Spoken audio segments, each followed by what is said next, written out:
Well, There we go. she's Welcome to the Voice of the Coast. I am your host, Danica Long. With me, we have Jody Acosta, who is the official new fire chief in the town of Berwick. Have been quite officially the city. I'm sure the mayor was probably saying city of Berwick, but the town of Berwick. Thank you so much for being here. Thank you. Congratulations to you. Thank you. Yeah, so of course, you and I first met, you were with Morgan City as well as Stevensville. Yes, ma'am. But your history goes a lot farther back. You're a young man, but tell me a little bit about your experience in history with fire, the fire department. So I started when I was 12 with Stephenville as a junior fireman. Stayed there when I turned 18, became a real fireman, I guess. And then, so to stick with Stephenville, I was a captain, assistant chief. When I was 27, I made chief there. I started my professional career, which is St. Mary Parish Fire Protection District 3, which is the Amelia area, when I was 20. Worked there for 2 years. Got some experience, some certifications and stuff. I wanted the big city fire department. So I applied with Morgan City, was hired as a fireman. Worked my way up to driver, spent 10 years there, and then applied for Berwick and got the chief job. The rest is history, but yes, the rest ma'am. is not just history. I mean, there's a lot more history to this because your dad, your grandparent, your grandfather, your dad was the fire chief in Stevensville. Yep. Your grandfather was Both of them, my dad's dad and my mom's dad were both sheriff deputies in Stevensville. So it's in your blood, it's in your Yes, DNA. ma'am. Yes. Right, so which means you said I was really a fire fighter at 18. No one could say they were anything real at 18. You were probably working some temporary job, but you knew from a young man, little boy, I'm sure, Yep. that you wanted to be a firefighter. How was that? That's all I ever wanted to do. Just grew up around it, and I didn't have a plan to do anything else but that. And how did Dad feel to know that his son followed in his footsteps? Oh, he was proud. He's proud. Yeah. Yep. Yeah. So you've been fire chief of now 2 departments. Yep. Yeah. Yep. I've been chief in Stevensville for I think 5 years now, and then just started my professional career as a fire chief in Berwick this year. So actually, are you going to still be with Stevensville, or are you solely with Berwick? That's where I started. I plan to stay active there. I don't know if I'll stay the fire chief forever, just because my career is going to take more of my time. I need to focus on that.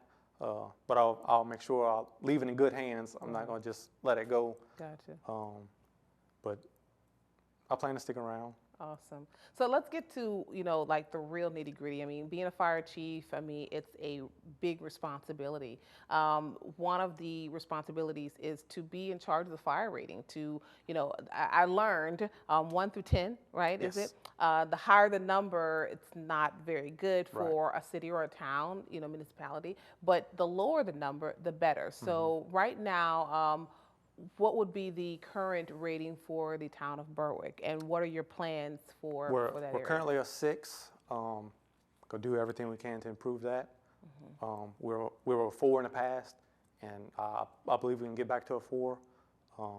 Just takes time, effort, money, keeping up with everything, equipment, testing, training.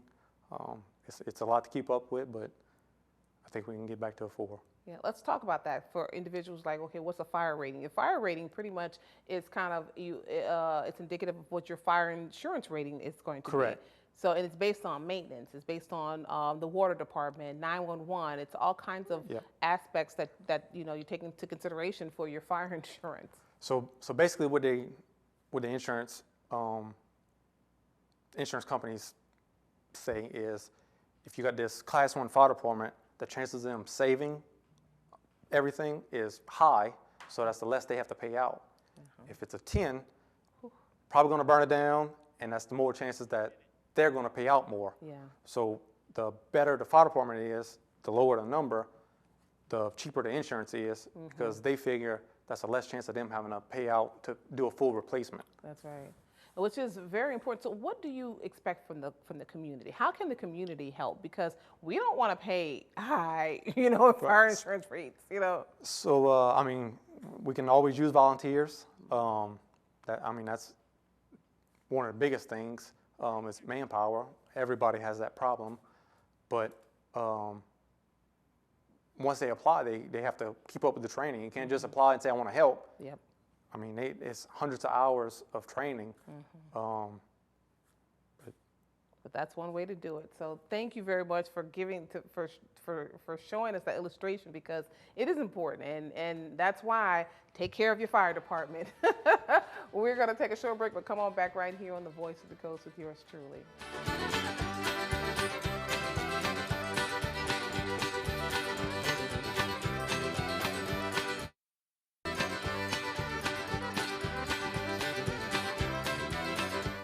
Welcome back to the Voice of the Coast. I'm talking to Jody Acosta, Chief Jody Acosta, who is now the new fire chief with the town of Berwick. And we talked about, you want to get those fire ratings, down. Well, here's one way to do it, and that's to volunteer. And seemingly, folks have heeded to that, because you have about 35 members so far in Berwick. Yep. So we have some firemen that work for other HSCs, neighboring departments that joined. Some of our PD guys joined, want to learn how to be firemen to help us out. Some of our public works people, the lay people, just everyday people. We have 9 EMRs, 4 EMTs, a paramedic. I think about 20 of us are certified firemen. Right. We have some retired guys, Well, that's awesome, because, and also too, I think in terms of like mutual aid, because, even though it's the town of Berwick, a lot of those individuals also will cross, the, jurisdiction and go into other cities and towns in the parish to help out. Yeah. So that's good. You have that many people, that many hands on deck, and that's great. Yeah. First order of business, going in there as fire chief, what was your first order of business? First thing was just to assess everything, see where we stand. So I was in Berwick as an assistant chief about 10 years ago. So I just needed to see where we stand,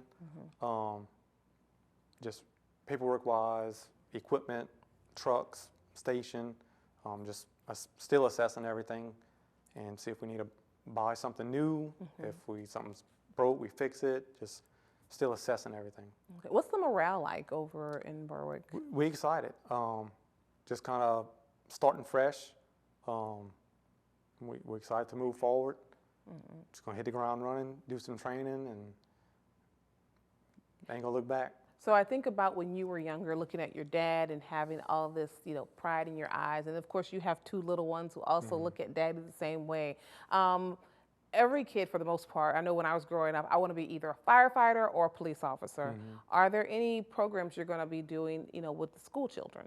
So we'll do a back-to-school bash at 5th and 9th in Berwick on the 27th. That's this Thursday at 10 o'clock. We serving hot dogs, spraying the kids with the fire truck. We had one a couple of weeks ago at the library, and it was a big hit. So we're going to do it again on the other side of town with the Mr. Clarence with the Housing Authority, Clarence Robinson. So we're going excited about that. Are you going into the schools at all? We'll be when it opens back up. We got to do some drills, fire drills the first couple of months, and then we do it every month after that. One thing that I noticed that just other departments, smoke and carbon monoxide detectors were given out freely, especially for elderly residents. Will you be partaking in that? Absolutely. That as well? So it's a program called Operation Save a Life through the Fire Marshal's Office. It's a grant that they give out. You just got to contact your local fire department. We schedule a date to go put them in. We go in, install them, sign a piece of paper saying we was there and did it. So you actually go in and install it at the homes? Yes, ma'am. Okay. So I guess you don't trust us to do it ourselves? Well, just want to make sure it was put in the right place. Okay, don't want to put them, all right. Directly over the stove where it's going to go off all the time, and then they take the battery out, and then it's useless. Yeah. So we, put it in the living area or the sleeping areas where your sleeping, where you need it the most. And that's what the question I wanted to ask you. What's the most ideal location to put a And of course, in the smoke sleeping alarm? areas, because you're of course sleeping, so you need that alert to wake you up. Kind of in a kitchen, dining room. You sleep in your kitchen, dining room. Right. So if something's going on, you pretty much know about it. Yeah. So it's most important in the sleeping areas. Awesome. Well, now that you are officially the fire chief, you have the floor at the moment to address the public. Anything you'd like to say? We could always use volunteers. Just if you join, it's not just get a T-shirt and start running, lights and sirens. You gotta earn it. You gotta train. You gotta, hundreds of hours of training. And Got it. Well, thank you very much, Chief. Really appreciate it. So just get used to hearing my voice. I'll be calling and try to get information. But we thank you very much for your service. Sounds and good. Thank you guys for joining us. Come on back right here on The Voice of the Coast. We'll see you next time.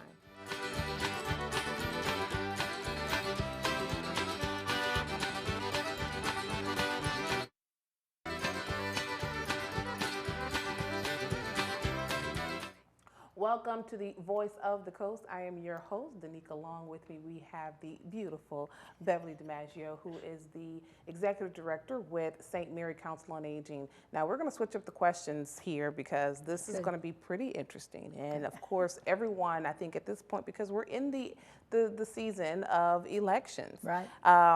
As the representative of our aging population, what are your expectations from this upcoming election?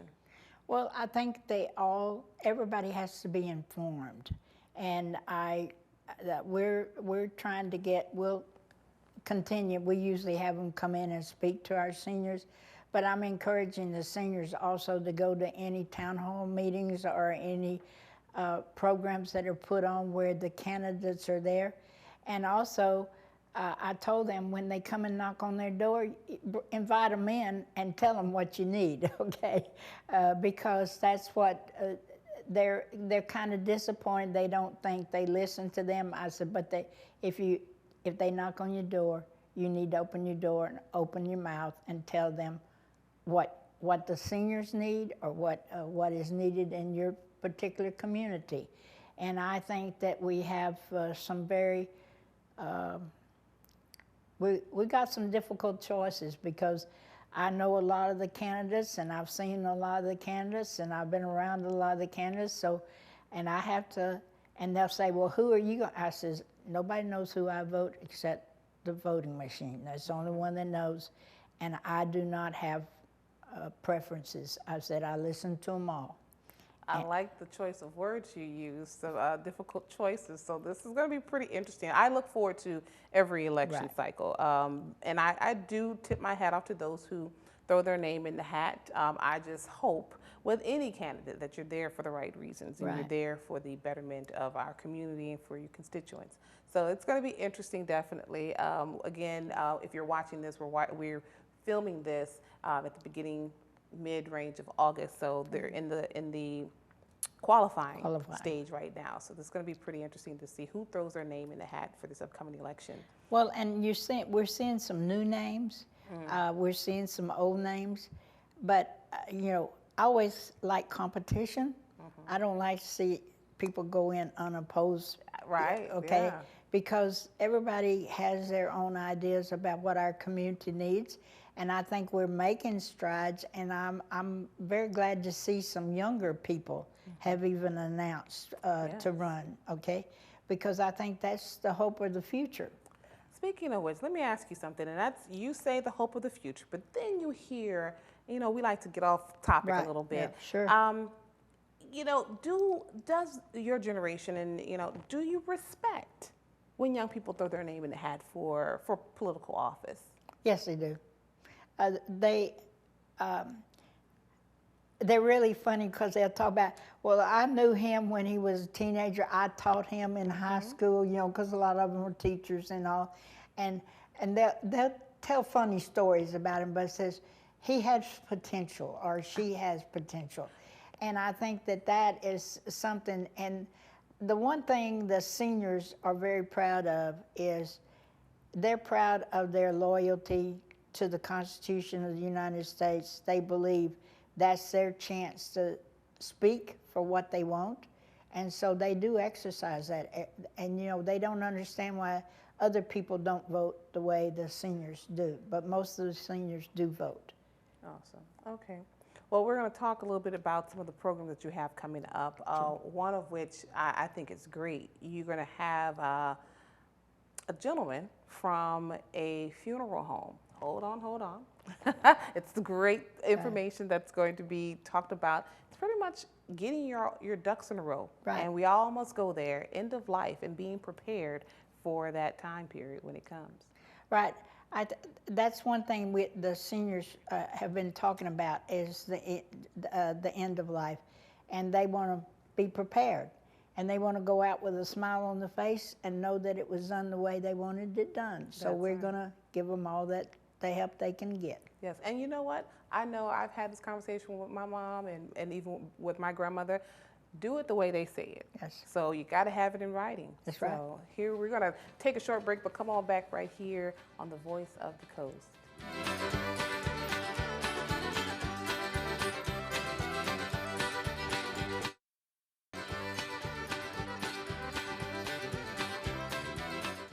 Welcome back to the Voice of the Coast. My guest today is Beverly Domengeaux, the Executive Director with St. Mary Council on Aging.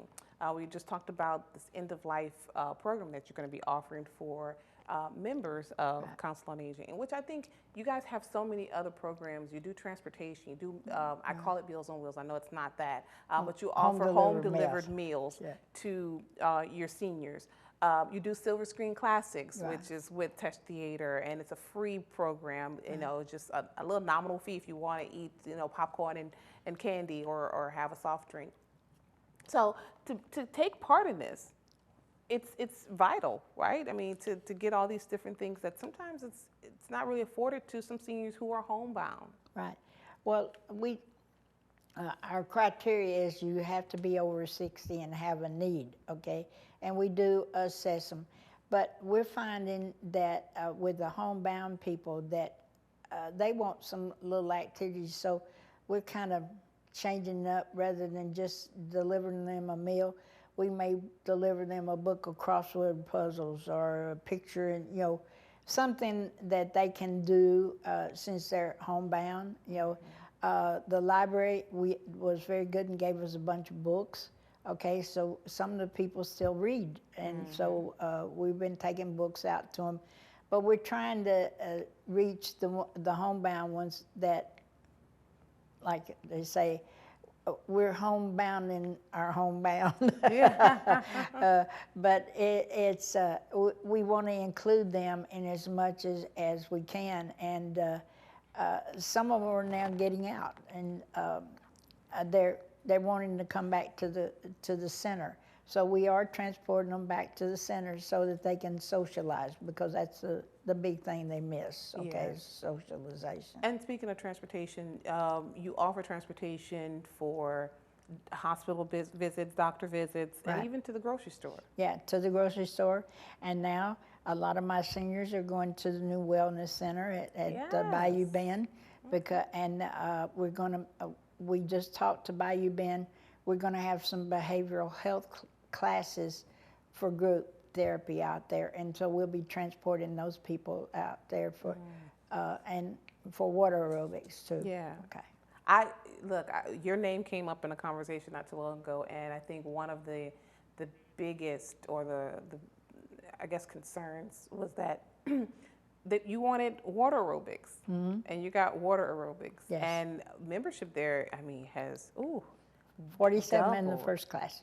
Was that? 47 was in the first class, and half of them were seniors. Okay? Wow. And that's because a lot of them have arthritis, a lot of them have new knees, new hips and all, and this is the best therapy, and you have trained staff watching them, and that's what I wanted, because I'd been doing it with a couples in my pool, because I have a pool at home, and but I want to open it up, and they really have. Some of them have benefited already, so we're we reach out to them and try to find out exactly what they need. And a lot of it is just somebody that cares, and that's what we're all about. Speaking of caring, I mean, you guys just actually had a fan drive. I mean, the temperatures are out of control. Yes, they are. It's been so hot. We've reached record temperatures. How successful was that It fan was drive? highly, highly successful. Some of the large businesses in town made donations, civic organizations. Every day somebody was dropping off 1 or 2 or 5 or 10. Oh, and then we had a lot of donations of water, bottles of water, so we were able to take them out, the water and the fans. And we covered everybody that asked, okay? So it was really, the community just was fantastic, the civic organizations and all. Well, this has been one of our shorter conversations, but thank you very much. See you guys next time. Okay, bye.